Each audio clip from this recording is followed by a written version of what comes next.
flamenco. Pero también es cierto que en el flamenco la necesidad de ellos es tener estos agudos, porque algunos graves te los producen los sonidos de las palmas o los tacos en el baile, ¿no? Entonces... El riesgo, yo digo, el riesgo de todo esto relativo a la fabricación es el mismo riesgo que ocurre o que está ocurriendo ya con la culinaria, ¿no?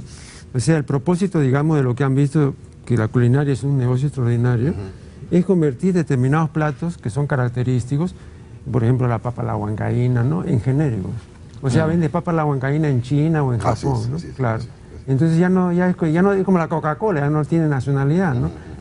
Ese es el problema. Entonces, si vas a, digamos, a convertir también un cajón que puede ser cajón en cualquier parte, ¿no? Entonces, bueno, pero pierde esa característica que está muy relacionada con el terruño, con lo nuestro. Entonces, para hablar de... Pero siempre va a haber, entiendo eso, pero siempre va a haber igual la manera de encontrar lo más original, el lugar más original donde sí se toca el verdadero cajón y donde... Pero cada vez esos lugares son... Cada vez se van a ir perdiendo, eso es lo que sé, claro, que se va a ir perdiendo. Claro, porque sencillamente no son comerciales, no venden, ¿no? No venden. O sea, es un asunto básicamente de ventas y de cercanía, ¿no? O sea, nosotros hay que pensar que, por ejemplo, recién hace unos 3 o 4 años están viniendo empresas extranjeras a producir, fabricar cajones aquí para exportar. Durante mucho tiempo todos los cajones que iban a Europa o se producían en Europa o en los últimos años se producían en Asia. O sea, parece mentira, pero Tailandia produce más cajones que el Perú. Y tú te preguntas, ¿y qué saben ellos en Tailandia? De festejos o de... No, los usan para otra música, para otras cosas.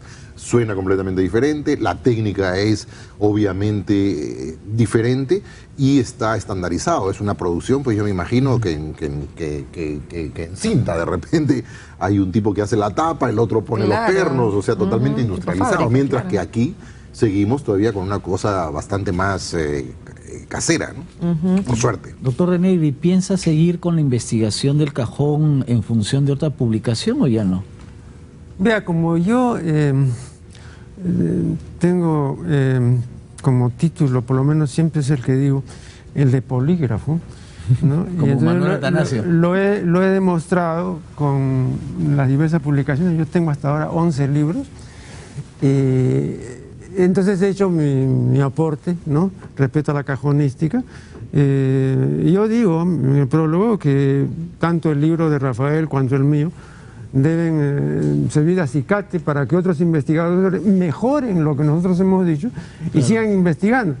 Desgraciadamente han pasado ya varios años y eso no ha ocurrido, porque ahora la gente no lee, no investiga, o si lo hace pues en una medida muy superficial. Y muy restringido, ¿no? O sea, y no hay tampoco apoyo, no hay ningún entusiasmo, ¿no? Entonces es como si yo le dijera, bueno, oiga, ¿qué cantidad hay de aficionados a la gallística acá? Millones. ¿Y cuántos son los entendidos en gallística que escriben algo sobre gallística? 4. Bueno, entonces es una desproporción así tan abismal, entonces uno dice, no, pues mejor se dedican a la timba y a concurrir al coliseo, ¿no? Pues es otra cosa. Entonces igual acá, ¿no? Las personas que van a investigar esto, bueno, quizá hay alguno que quieran, ¿no? No hay mucho tampoco material, pero hay todavía para investigar, ¿no? Cada uno hace su aporte, pues, ¿no? Yo ya he pasado a otros temas y espero, pero no han salido. No han salido. Salió un método, un método de cajón que sacó Pancho Vallejos, que es ¿En video o en libro? En video y básicamente es un libro, ¿no? Que contiene un CD, también un DVD, y entonces te da las pautas para que ingreses al mundo del cajón, ¿no? O sea, los patrones básicos, etcétera. Y después también hay algunos estudios a nivel de internet, más bien tipo ensayos, algún artículo, ¿no? Sobre todo sobre la cajonística de las primeras grabaciones, ¿no? Porque el cajón estuvo ya en las primeras grabaciones de música peruana, ¿no? En grabaciones del año 13, tal vez no en las primeras grabaciones que conocemos, las de Montes no en Montes y Manrique, sino las grabaciones siguientes, ¿no? De la RCA Víctor, que fueron en el año 13, que se grabó mucha música, se grabó básicamente los barrios altos, eran cajones de fruta. Sí, eran terribles. Con una madera de ínfima calidad, durísima. No, y muy fuerte, la percusión y todo. Había, bueno, también, claro, las condiciones técnicas, ¿no? También. Pero no creo que haya sido diferente después en la década del 20, o sea, esos cajoneadores de esa década, que hubo varios, cajoneaban todos igual. Sí, sí, sí. ¿no? Ahora, las grabaciones también eran muy burdas, ¿no? Eran grabaciones lo que se llama Claro, como un multitrack. la fidelidad. O sea, que grabamos todos juntos y yo me imagino que al cajonero lo mandaban al fondo, ¿no? Castigado para que no se meta todo su sonido. Claro, porque asumo que grababan en un solo micro, los cantantes pegados al micro. O sea, ahora tú grabas y el cajonero tiene 2 o 3 micrófonos para grabar si fuera necesario, ¿no? En esa época, ¿no? El cajonero iba... O sea, había... era tan poco importante en términos generales la utilización del cajón que, te digo, en muchos discos ni siquiera aparece el nombre del No, el único Claro. nombre es el de Montserrat. No, es el- y ¿cómo? el otro que aparece muy de vez en cuando es el de Arciniega. Y a una oportunidad, una sola me parece, y eso ya fue en un vinilo, aparecía el nombre de Arístide Ramírez. Pero después, no, hay que más o menos, ¿no? Averiguar ya por una serie de comparaciones, ¿no? Quién tocaba Claro, por quién aquí tocaba. o quién tocaba. Incluso él dijo que grabó en el año 58 el doctor Durán con toda la gente de ¿Cuál, antes. ¿no sé? Pepe Durán? Claro. Ah, ya. Sí. Claro, él dijo que grabó Durán, bueno, que estaban pues los Ascuez, el Guambachano, el Canario Quintana, Negro, claro, Quintana. etcétera.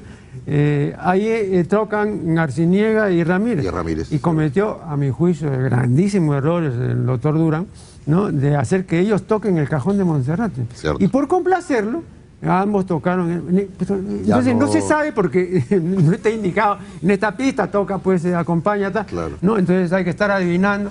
¿Quién puede ser el que Pero toca? porque el cajoneo de Arciniega era muy fácil de sacar, porque era muy característico. Y el de Monserrate también por su velocidad y dureza, ¿no?